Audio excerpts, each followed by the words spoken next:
stripes of mine in the sand. Where will you stand? Well, Hanok, welcome to the United States. You're out there somewhere out west. How's the weather out there where you are? It's hot. It's hot. It's hot, and like everyone apologizes to me for the heat.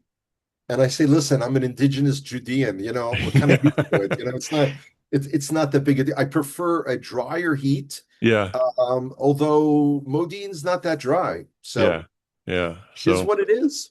well, hey, a lot of things have changed in the last week, and a lot of things have remained the same. So, take it away. Again, and it's funny the way song lyrics just run in your head, without even dropping a few things. The entire world, for as much as everything changes, you're right. There's Yeah, no definitive explanation for what America's strategy is with Iran now.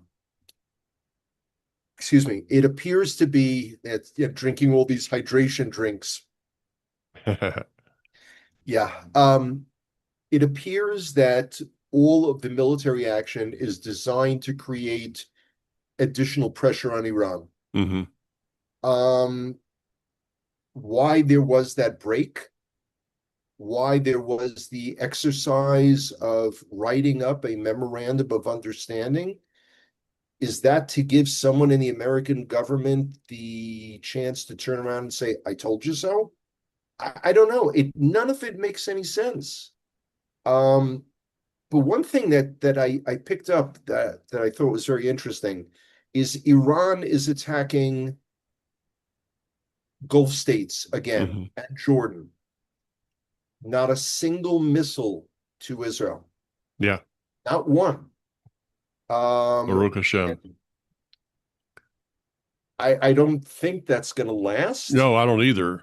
But it does indicate a sense of understanding that once Trump takes off our handcuffs, we are going to do some very serious damage hmm in Iran.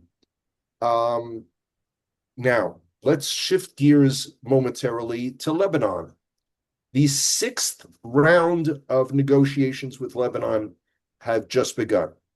The whole issue is to create pilot zones that Israel would turn over to the Lebanese army after destroying the terrorist infrastructure, the tunnels, the missile bases, all those hmm things.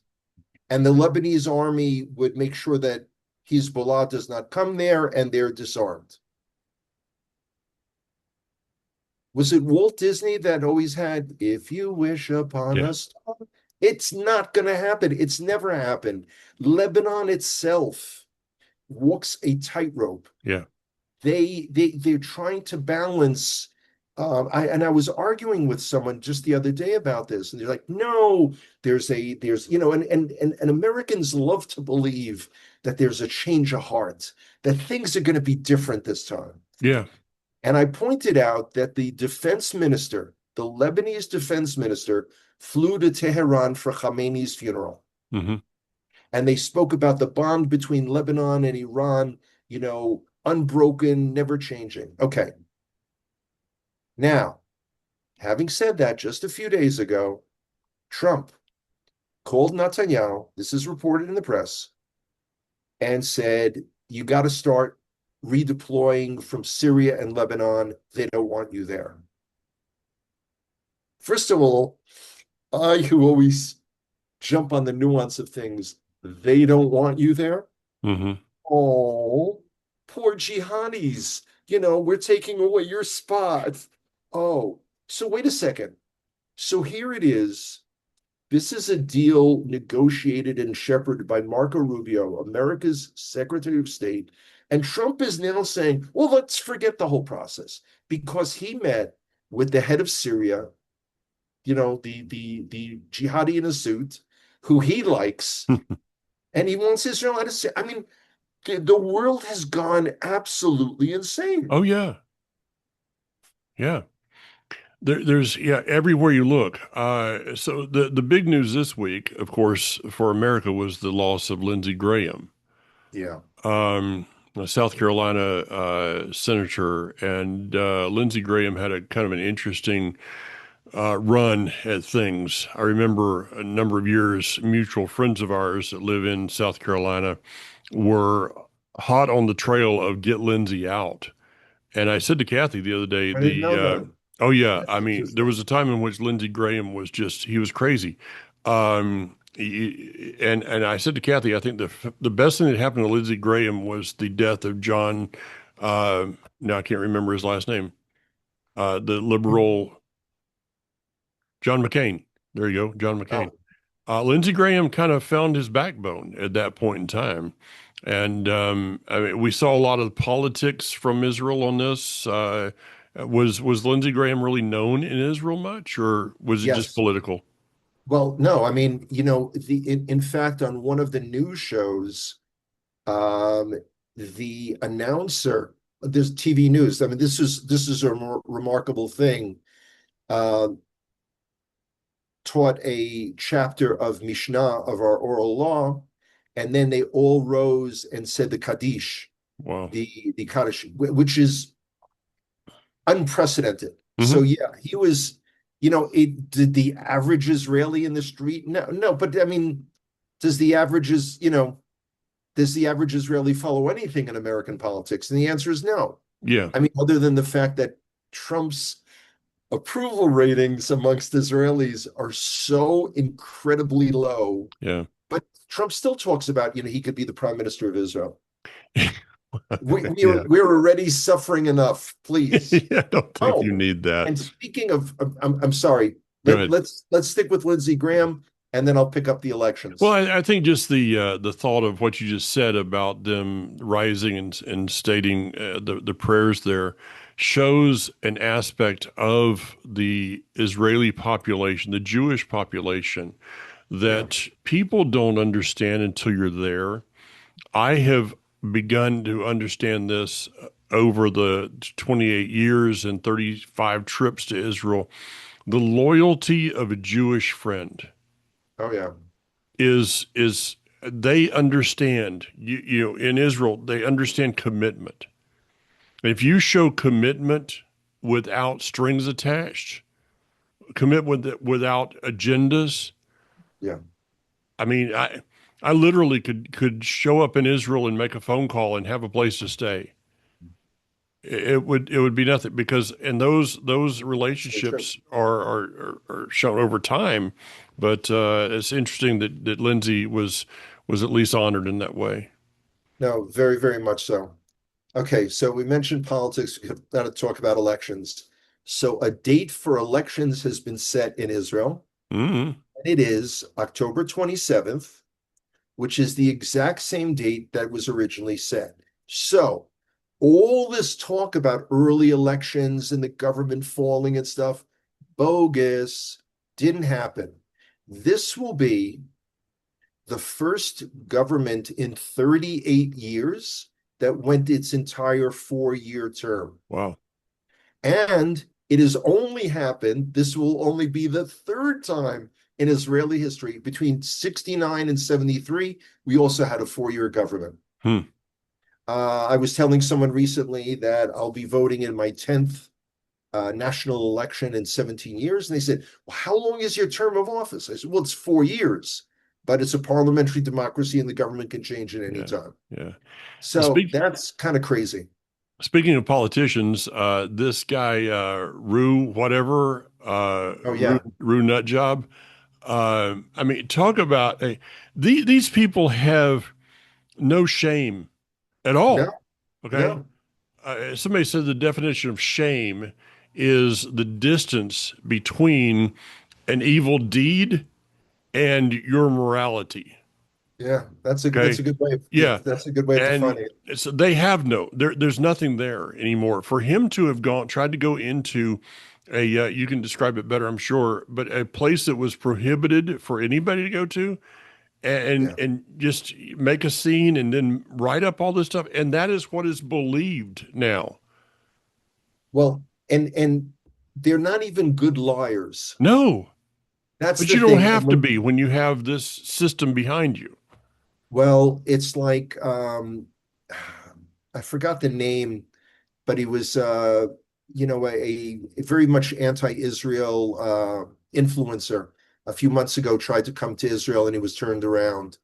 And he spoke about how he was blocked by the IDF and Hmm. the IDF and the IDF. The IDF is not stationed in the airport. Yeah. Okay. This is the security of our national airport, Ben Gurion Airport. They're not IDF. Like, and this people say, oh, all those IDF soldiers on the Temple Mount. There are no IDF soldiers. There are police. There's a big difference. And people don't care. In the same way that Candace Owens recently was, I see these things, and to me, they're like highlight reels of the old Saturday Night Live. Hmm. You're just like, oh man, that's when she said the word goyim doesn't mean nations, it means cattle. You Hmm. can just lie and say whatever you want and get away with it. So the scripture should have been the fat cattle, the fat goyim of Bashan. I I just, really, my kippah isn't on tight enough to keep my brains from blowing out. It's really, really astounding. Now, so here I am in the US yet again. Um, and tonight is my first speaking Oh, engagement. good. There's a lot of reason for hope. There really is.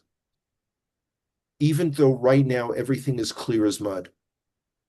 Um, you it's interesting, and I'm trying to understand. I'm like everyone else, I'm trying to understand why Trump says what he does when he does, why he does.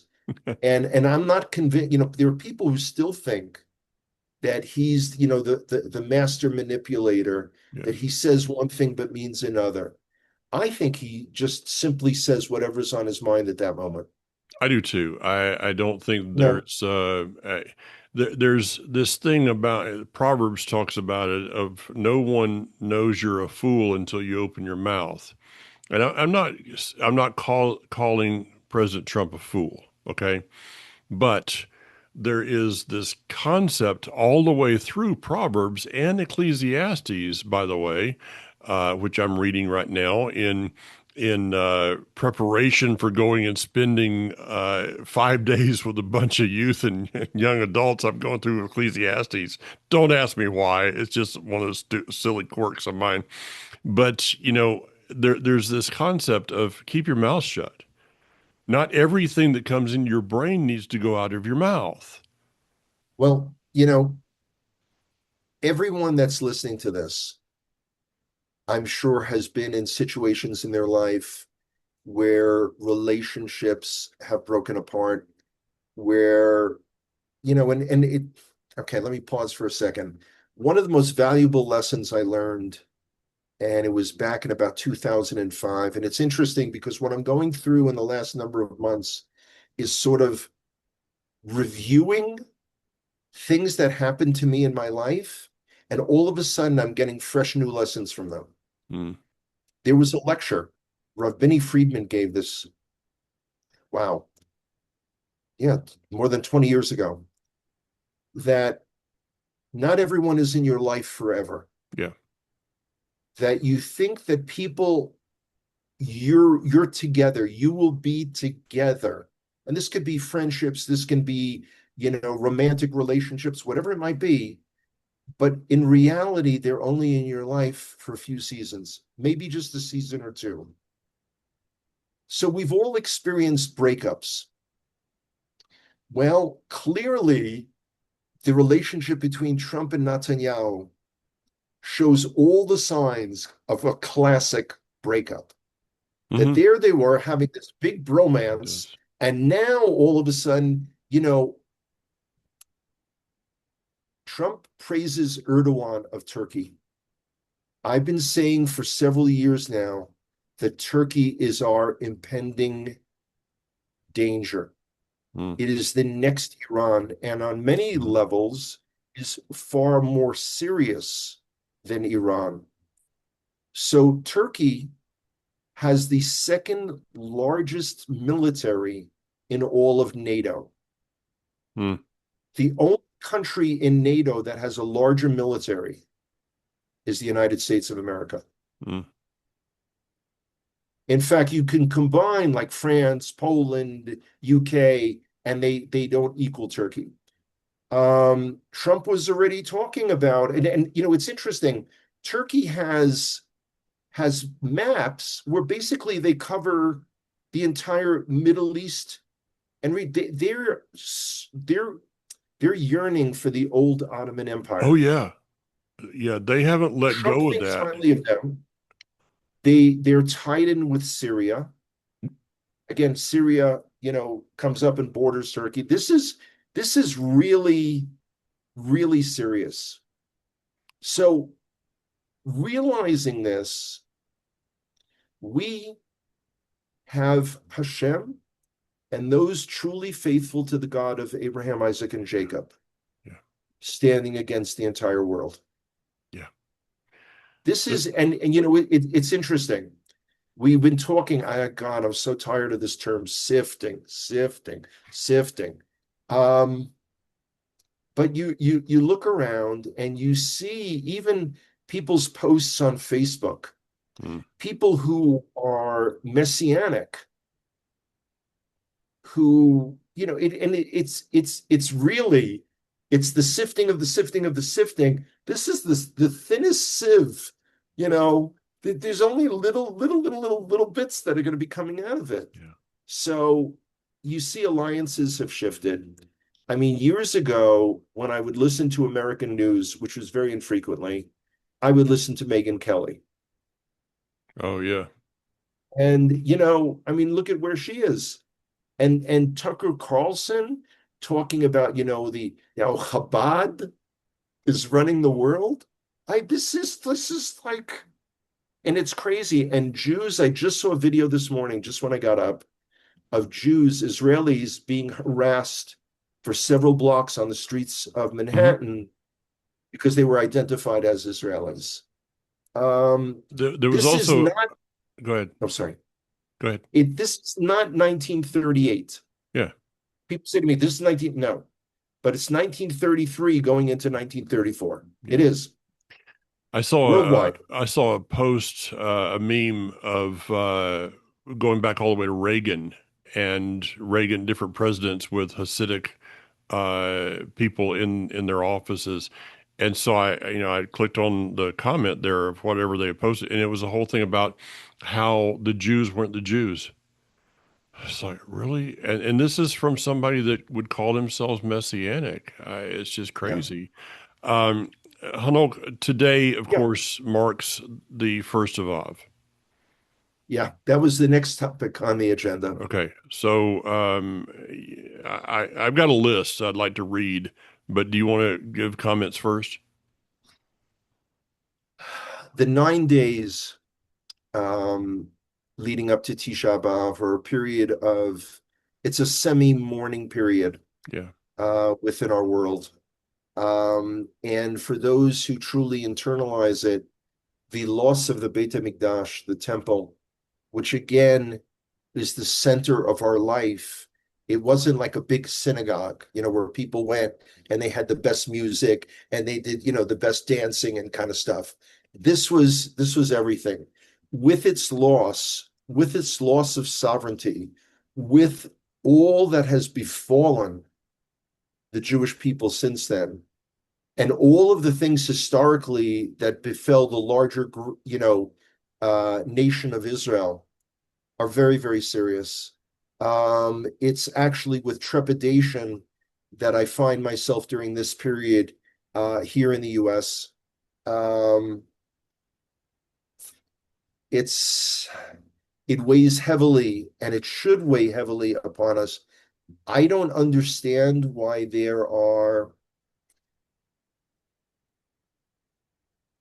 choosing words carefully, why there are people who are ostensibly committed to Israel, but have no connection with the Ninth of Av, with anything related to the movement for the restoration of the temple.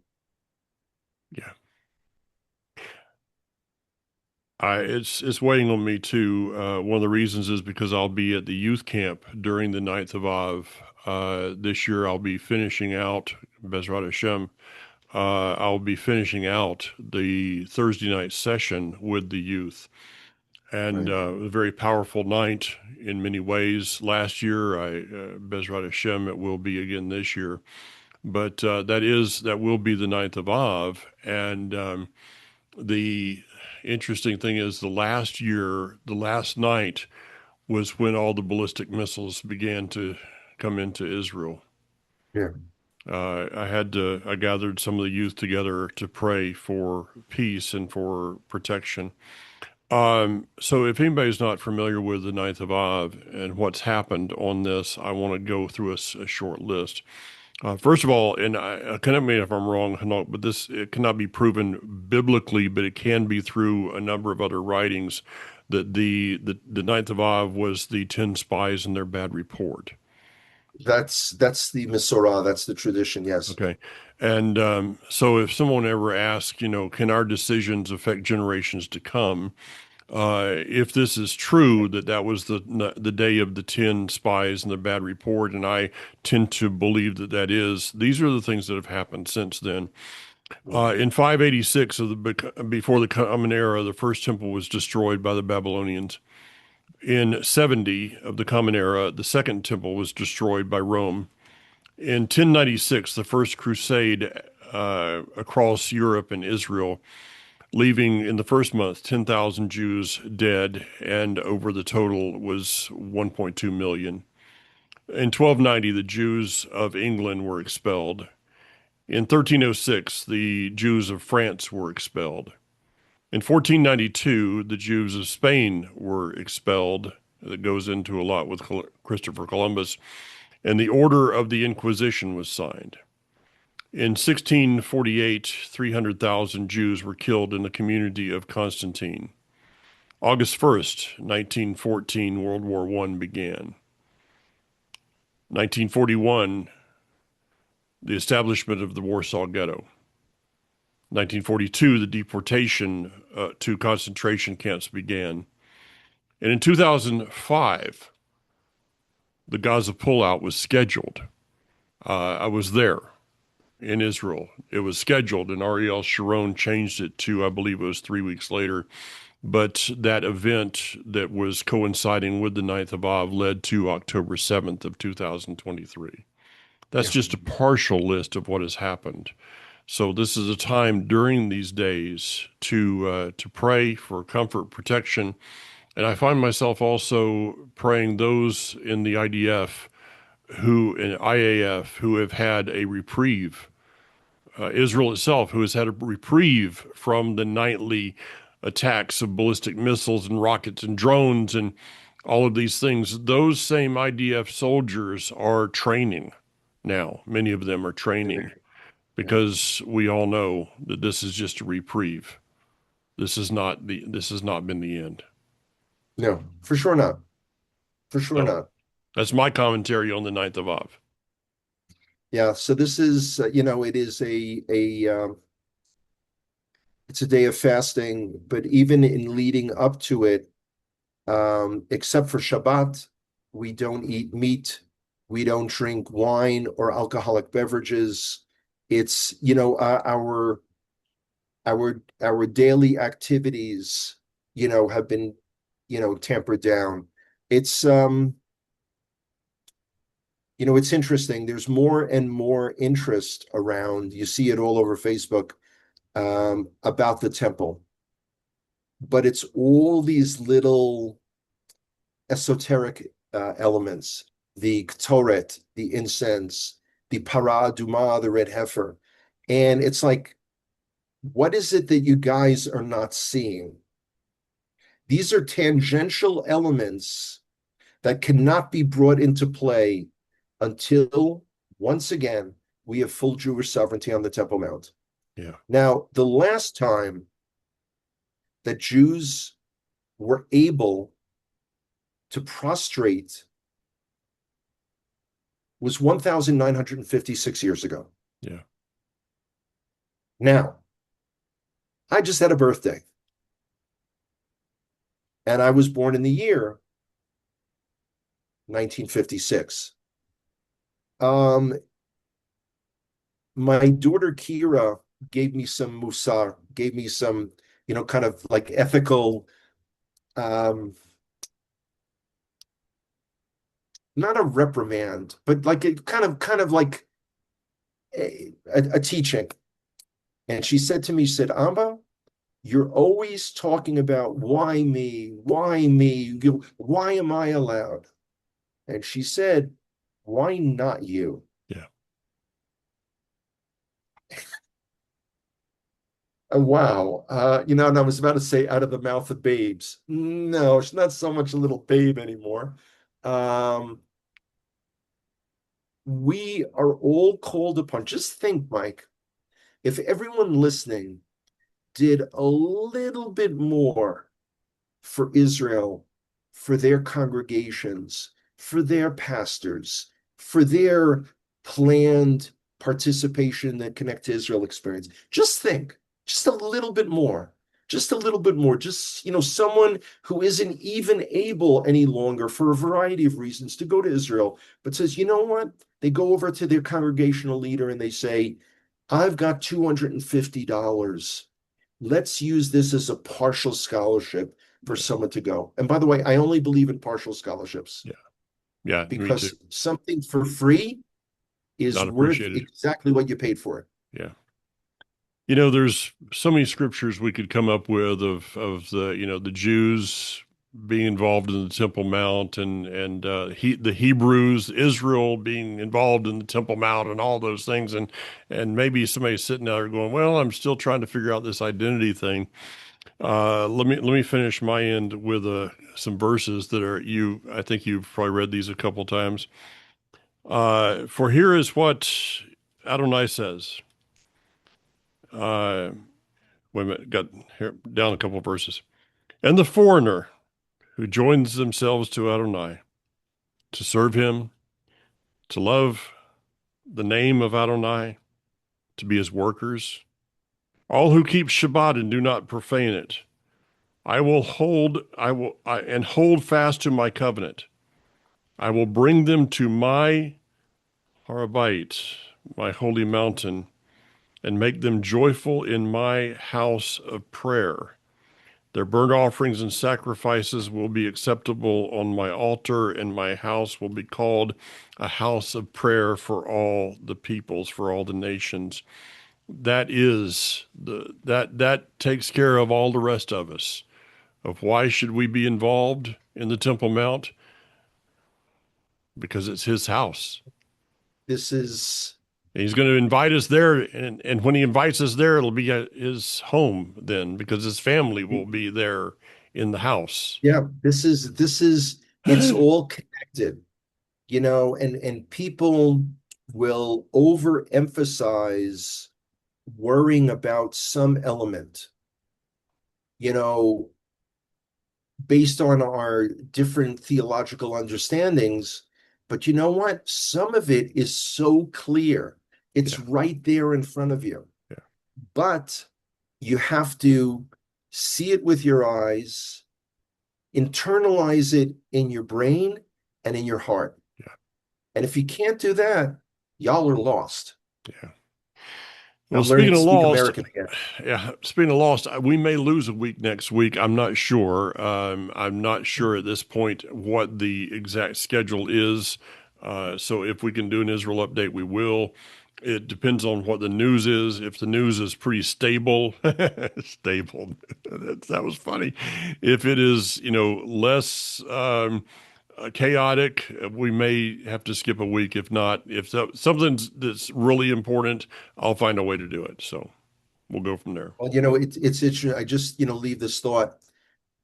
Since Trump is such good friends with Erdogan and Turkey, why does he not tell them to kill the the horrific language of liberating Jerusalem and the state of Israel, doesn't deserve to exist. Do you realize there's only one nation in the world, the entire world, where people say they should not exist? Hmm. Crazy. I know. But They're a bunch of turkeys. judgment days are coming. You got it. All right. All right, man. Have a good one, See Mike. ya.